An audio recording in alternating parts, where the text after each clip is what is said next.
আমরা চাইলে আরো হল করতে পারতাম, কিন্তু আমরা সব হলগুলোতে এখনো দেই নেন। মেগা স্টাররা সবসময় এক্সক্লুসিভ থাকবে। একটা স্টার যত এক্সক্লুসিভ থাকবে তার মার্কেটে ভ্যালু তত বাড়বে এবং এটা একটা মাইল ফলক অর্জন করবে। সেটার একটা সুবাতাস তো আজকেই পাচ্ছি।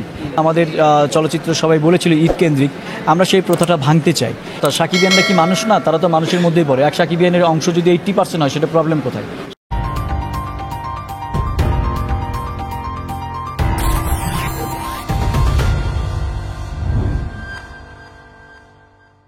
মেগা স্টাররা সবসময় এক্সক্লুসিভ থাকবে। একটা স্টার যত এক্সক্লুসিভ থাকবে তার মার্কেটে ভ্যালু তত বাড়বে।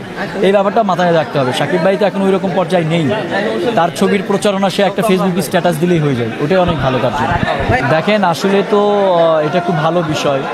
আমরা চাইলে আরও হল করতে পারতাম, কিন্তু আমরা সব হলগুলোতে এখনও দেই নেন একটু দেখার জন্য, কারণ যেহেতু একটা পরিস্থিতির ব্যাপার আছে। এরপরেও তো জানেন বাংলাদেশে প্রায় অনেকগুলো হল সেই আন্দোলনের সময় পুড়িয়ে দেওয়া হয়েছিল, সেগুলোর সংস্কার হয়নি। তারপরেও 84 হল মানে অনেক বড় ব্যাপার।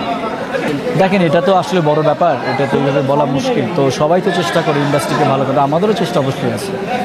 দেশের বাইরে তো প্রত্যাশা যেখানে যেখানে রিলিজ হচ্ছে খুবই ভালো, আশা রেখে আরও ভালো যাবে। বাকিটা দেখা যাক কী হয়।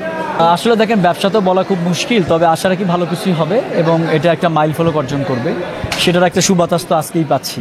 দেখা যাক বাকিটা কি হয়। এই যে একটা কথাই বলবো দর্শকদের উদ্দেশ্যে, যে সেটা হচ্ছে যে এই দেশের এইরকম একটা সময় এত বড় একটা মুভি রিলিজ হয়েছে, এটার একটাই কারণ, আমাদের চলচ্চিত্র সবাই বলেছিল ঈদ কেন্দ্রিক, আমরা সেই প্রথাটা ভাঙতে চাই এবং চলচ্চিত্র বাঁচার জন্য সারা বছরই ছবি দরকার, শুধু ঈদ কেন্দ্রিক হলে হবে না। সেইটাই এত বড় আপনার একটা চ্যালেঞ্জ নিয়েছি। সেই চ্যালেঞ্জ আমরা তখনই সাকসেস হবো যখন আপনারা আপনাদের পরিবার পরিজন নিয়ে হলে গিয়ে ছবি দেখবেন। ভালো থাকবেন সবাই।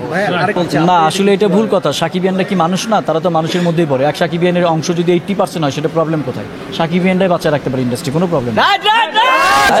সবার সামনে বলছি, যে কোনো বললাম প্রমোশনই তো ভালো কিছু, সব কিছুই ভালো লাগে। ভালো থাকবেন।